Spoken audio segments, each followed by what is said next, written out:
Bollywood cafe आज explain कर रहा है Spanish movie the red thread. ये मूवी 2016 में रिलीज हुई थी और अभी ये मूवी नेटफ्लिक्स पे अवेलेबल है। इस मूवी में एक एयर होस्टेस और एक आदमी को बार बार डेस्टिनी मिलाती है और उनके नहीं चाहते हुए भी डेस्टिनी उनके साथ क्या खेल खेलती है, देखेंगे हम इस मूवी में। मूवी की शुरुआत में साउथ अमेरिका के कंट्री अर्जेंटीना के एक शहर बोनोस एरिस के एयरपोर्ट पर एक एयर होस्टेस चेक इन के लिए रिसेप्शन की तरफ बढ़ रही हैं। चेक इन के बाद में ये एयर होस्टेस एक काउंटर पे जाके गाना सुनने लग जाती हैं। तभी वो देखती हैं कि उसके पास में एक और आदमी आके सॉन्ग सुनने लगता है। एयर होस्टेस प्रॉपर्ली सॉन्ग को प्ले नहीं कर पा रही थी, तो ये आदमी इस एयर होस्टेस की सॉन्ग सिलेक्शन में हेल्प कर देता है और इसके बाद में ये दोनों एक दूसरे को स्माइल पास करते हैं। इन लोगों को नहीं पता कि इनकी बिना बात किए हुए ये छोटी सी मीटिंग इनकी जिंदगी को कैसे पूरी तरह से बदल के रख देगा।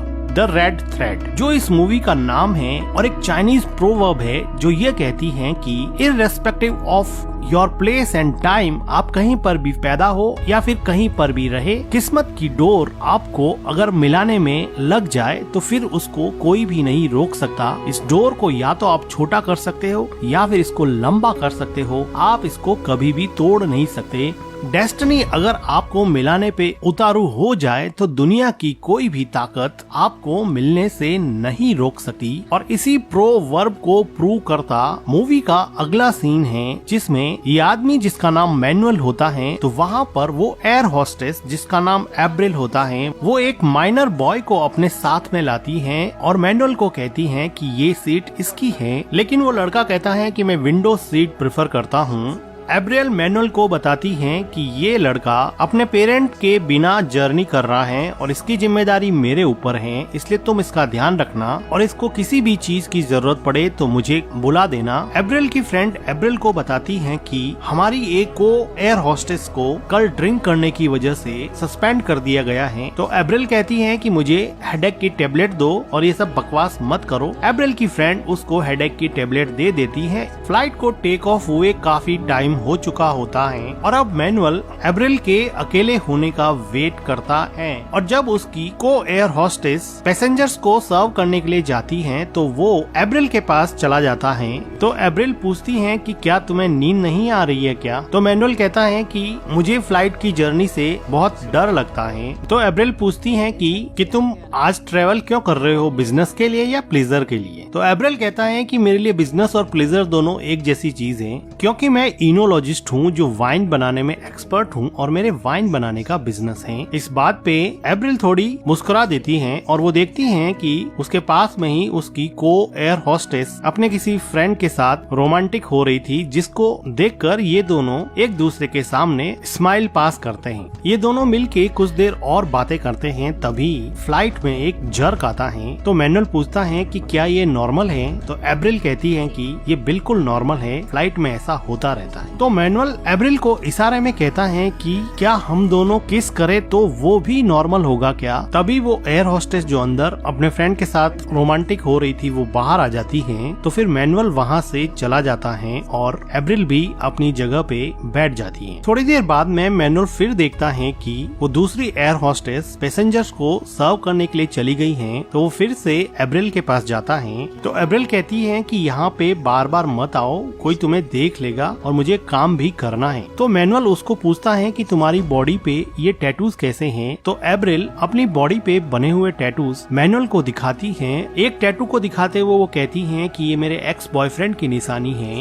एब्रिल मैनुअल को एक टैटू अपने थाइस पे बना होता है वो भी दिखाती हैं। इसके बाद में एब्रिल मैनुअल को अपनी सीट पे जाने के लिए कहती हैं, लेकिन किस्मत की डोर इनको मिलाने में जुटी थी। तभी वहाँ पर फ्लाइट में एक जर्क आता है और ये दोनों एक दूसरे से वापस टकरा जाते हैं और अब ये एक दूसरे को बिल्कुल भी रजिस्ट नहीं कर पा रहे हैं और दोनों मिलके यहाँ पे किस करते हैं। इसके बाद में मैनुअल एब्रिल से कहता है कि फ्लाइट लैंड होने के बाद में क्या तुम मेरे साथ लंच करोगी क्या? तो एब्रिल कहती है कि मैं तुम्हारा वेट करूंगी, तुम मुझे कस्टम क्लियरेंस के बाद में मिलना। इसके बाद में मैनुअल वहाँ से चला जाता है, फ्लाइट लैंड करती है। अब मैनुअल और एब्रिल दोनों ही बाहर मिलने के लिए एक्साइटेड थे। एब्रिल की सारी फ्रेंड चली जाती हैं, एब्रिल मैनुअल के क्लियरेंस का वेट करती हैं और उसको लाइन में खड़ा हुआ देखती हैं। लेकिन डेस्टिनी ने यहाँ पर फिर एक बहुत बड़ा रोल प्ले किया और यहाँ एयरपोर्ट पर कस्टम में बहुत बड़ा इश्यू हो जाता है, इसलिए यहाँ पर सबका क्लियरेंस थोड़ी देर के लिए रोक दिया जाता है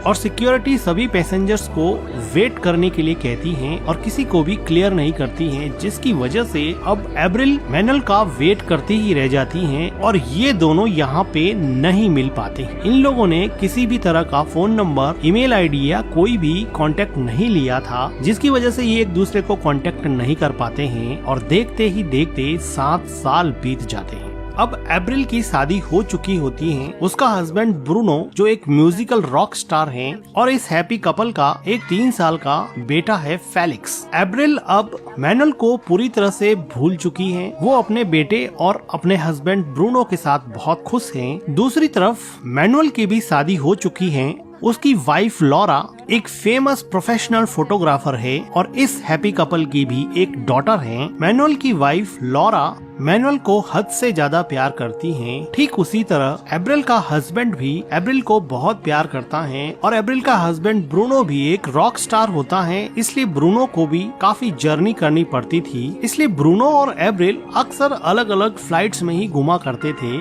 आज ये दोनों मिलके फिर अलग अलग फ्लाइट्स ले रहे हैं। एब्रिल और ब्रूनो दोनों एक दूसरे से अलग नहीं होना चाहते हैं, लेकिन इनको काम की वजह से अलग अलग निकलना ही पड़ेगा और वो कोलंबिया के एक शहर कार्टाजीना के लिए निकल जाती हैं। लेकिन किस्मत का धागा एब्रिल को आखिर तो मैनुअल से बांधना चाहता था, तो इधर मैनुअल भी कोलंबिया के इसी शहर में आने के लिए रवाना हो रहा था। कोलंबिया में लैंड होने के बाद में एब्रिल और एब्रिल की फ्रेंड उसके कैप्टन के साथ होटल में अपनी बुकिंग करवा रहे थे। तभी वो देखती है कि उसी होटल में रिसेप्शन पर मैनुअल भी बुकिंग करवाने आया हुआ है और किस्मत की डोर ने इनको फिर एक बार 7 साल बाद में आमने सामने लाके खड़ा कर दिया। एब्रिल मैनुअल से बिना बात किए हुई वहाँ से जाने लगती है, तो मैनुअल उसके पीछे जाके एब्रिल से बात करता है और कहता है कि भूल गई क्या। लेकिन एब्रिल कहती है कि जानती हूँ तुम इनोलॉजिस्ट हो ना, जो वाइन का बिजनेस करते हो, मुझे पूरी तरह से याद है। फिर एब्रिल वहाँ से जाने लगती है तो मैनुअल कहता है कि तुम ऐसे नहीं जा सकती हो, हमने एक दूसरे को बहुत ढूंढा था लेकिन हम एक दूसरे को मिल नहीं पाए, कम से कम अब ऊपर रूफटॉप रेस्टोरेंट पे चल के मेरे साथ लंच तो करना बनता ही है। इंसिस्ट करने पर एब्रिल एग्री हो जाती है और मैनुअल के साथ रूफटॉप रेस्टोरेंट में लंच करने के लिए ऊपर चले जाते हैं। एब्रिल कहती है कि मैं एयरपोर्ट पर 5 घंटे तक वेट करती रही लेकिन तुम नहीं आए, तो मैनुअल कहता है कि मेरा उस शाम को कस्टम क्लियरेंस हुआ ही नहीं था, इसलिए मैं एयरपोर्ट से बाहर ही नहीं आ पाया। फिर ये दोनों एक टेबल पर जाते हैं और लंच का ऑर्डर करते हैं। अब एब्रिल अपने हस्बैंड और अपने बेटे से बात करना चाहती है, तो वो देखती है कि यहाँ पर मोबाइल का नेटवर्क प्रॉपर नहीं आता है। एब्रिल फिर अपने हस्बैंड ब्रूनो और अपने सन फेलिक्स की फोटो मैनुअल को दिखाती है और मैनुअल भी अपनी वाइफ और अपनी डॉटर की फोटो एब्रिल को दिखाता है और वो कहती है कि आखिर तुम्हें तुम्हारा प्यार मिल ही गया। तो मैनुअल कहता है कि ये प्यार हम दोनों के बीच में भी हो सकता था, क्या तुम इसके बारे में नहीं सोचती हो? तो एब्रिल कहती है कि नहीं, जो चीजें नहीं हुई हैं उनके बारे में मैं कभी नहीं सोचती। मैनुअल कहता है कि मुझे विश्वास नहीं होता है कि मुझे उस टाइम तुमसे प्यार हो गया था। तो एब्रिल कहती है कि सिर्फ एक किस करने से तुम्हें प्यार कैसे हो गया, और वो कहती है कि अब मुझे जाना पड़ेगा, मेरे कैप्टन फ्रेंड की बर्थडे पार्टी है और मुझे पार्टी के लिए तैयार होना है। और एब्रिल थैंक यू कह के वहाँ से निकल जाती है। एब्रिल अपने होटल रूम में जाके अपने हस्बैंड और अपने बेटे से बात करती है। तभी वहाँ पर उसकी फ्रेंड और उसकी को एयर होस्टेस आ जाती है और वो एब्रिल को मैनुअल के बारे में पूछती हैं। तो एब्रिल उसको बता देती हैं कि अब तो वो शादीशुदा हैं, अब उसका एक बच्चा भी है और एक बहुत ही प्रिटी सी वाइफ भी है। एब्रिल कहती है कि ये सब छोड़ो, कैप्टन की बर्थडे पार्टी का टाइम हो गया है, जल्दी से रेडी हो जाओ, चलते हैं। दूसरी तरफ मैनुअल अपने रूम में बैठा बैठा अपनी वाइफ से लैपटॉप पे बात करता है और थोड़ी देर बाद में बोर होने की वजह से होटल की छत पे आ जाता है, जहाँ से वो देखता है कि एब्रिल अपने कैप्टन फ्रेंड की बर्थडे पार्टी में खूब एंजॉय कर रही है। एब्रिल जब मैनुअल को बाहर खड़ा देखती है तो वो उसको अंदर बुला लेती है और यहाँ पे डीजे कह रहा होता है कि सब अपना अपना पार्टनर चॉइस कर लो, सबको यहाँ पे कपल डांस करना है। तो एब्रिल मैनुअल को हाथ पकड़ के डांस फ्लोर पे ले जाती है और वो उसके साथ डांस करने लगती हैं।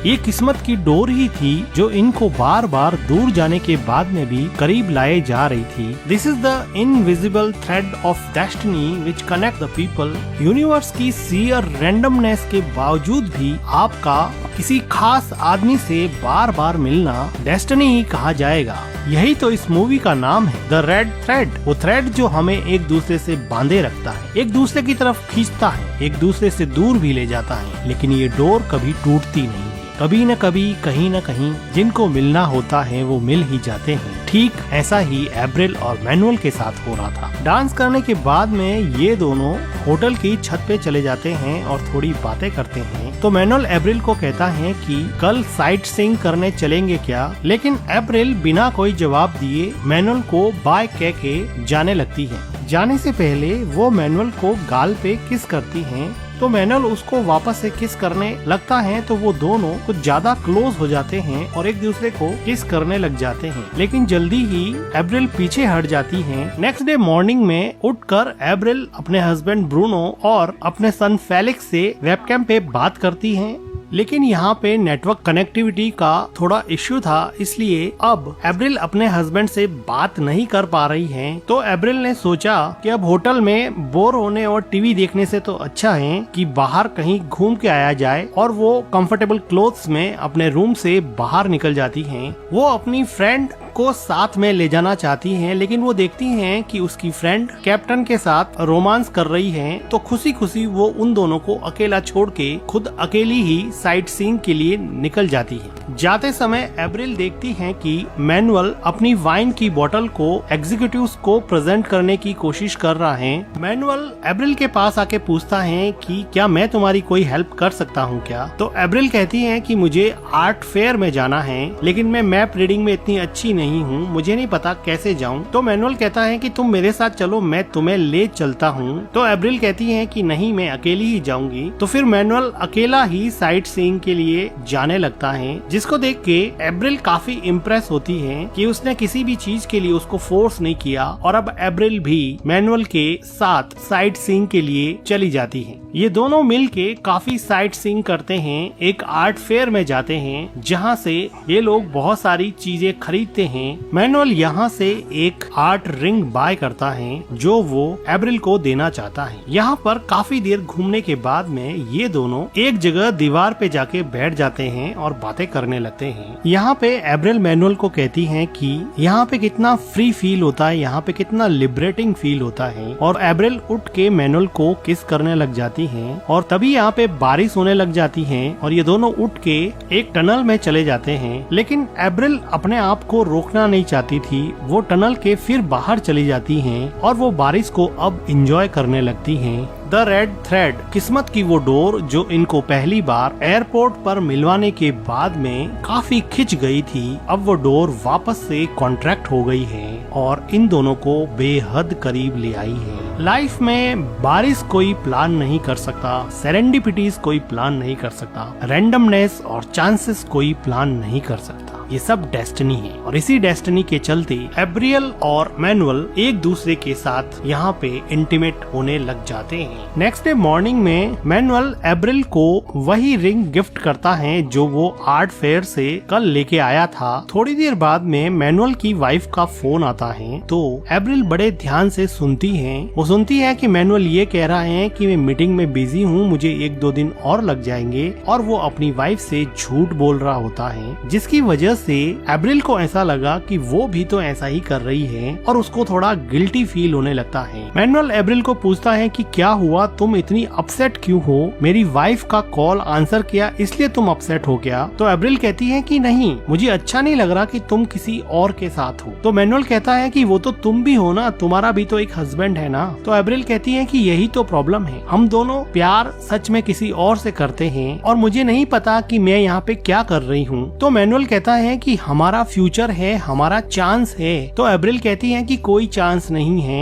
एक ही टाइम में 2 आदमियों को प्यार में नहीं कर सकती, और इसमें तुम भी कुछ नहीं कर सकते और मैं भी कुछ नहीं कर सकती। और वो अपसेट होके रोते रोते वहाँ से चली जाती है। रोते हुए एब्रिल अपने घर की तरफ निकल जाती है और मैनुअल भी अपने घर की तरफ उदास मन से चला जाता है। काफी दिन बीत जाते हैं अब मैनुअल का मन अपने काम में भी नहीं लग रहा होता है। वो बार बार फेसबुक पर एप्रिल की फोटोज देख के अपने आप को तसल्ली देने की कोशिश करता है। थक हार के मैनुअल अब एप्रिल को मैसेंजर पर मैसेज करता है कि अब मुझसे सहन नहीं होता है, चलो मिलते हैं। इंस्टेंटली मैसेज को एप्रिल पढ़ती है और कुछ सोचने के बाद में वो रिप्लाई करती है कि नहीं, मैं तुमसे नहीं मिलना चाहती। इस जवाब को पढ़कर मैनुअल काफी डिसअपॉइंट हो जाता है और एप्रिल ने भी ये जवाब अपनी खुशी से नहीं लिखा था। उसको पता था कि वो मैनुअल से मिलती रहेगी तो चीजें और ज्यादा बिगड़ जाएगी, इसलिए उसने अपने आप को रोक लिया था। लेकिन किस्मत की door, the thread of destiny ने कुछ और ही प्लान किया था। आज मैनुअल की वाइफ लॉरा, जो कि एक फेमस प्रोफेशनल फोटोग्राफर है, आज ब्रूनो, जो कि एक म्यूजिक रॉक स्टार है, उसका फोटो शूट कर रही है और उसके साथ में उसकी वाइफ एप्रिल भी आई है। ऐसे तो मैनुअल कभी भी अपने वाइफ की फोटो शूट साइट पे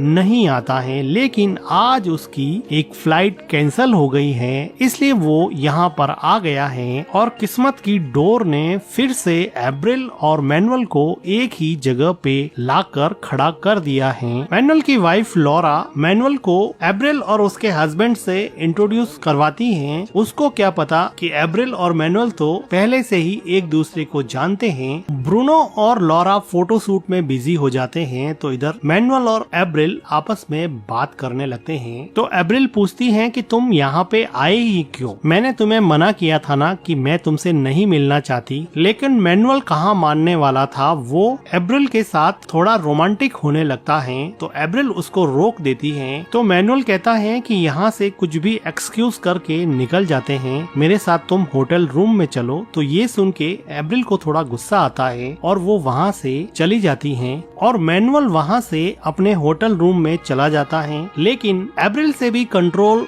हो नहीं रहा था तो वो फाइनली मैनुअल के रूम में जाती है और उसके साथ इंटीमेट होती है। तभी वहाँ पे फोन रिंग करने लगता है और जब एप्रिल फोन पिक करती है तो उसको पता चलता है कि उसके फोन पे 20 मिस कॉल आए हुए हैं जो उसने पिक नहीं किए क्योंकि वो मैनुअल के साथ रोमांटिक हो रही थी। आज वो अपने बेटे फेलिक्स को स्कूल से पिक करने जाने वाली थी, लेकिन बीच में मैनुअल आ गया और वो उसके साथ रोमांटिक होने के चक्कर में अपने बच्चे को स्कूल से पिक करना भूल गई। तो उसकी टीचर ने एप्रिल को बहुत बार कॉल किए और फाइनली उसने फेलिक्स के डैड ब्रूनो को बुला के फेलिक्स को स्कूल से पिक करवाया।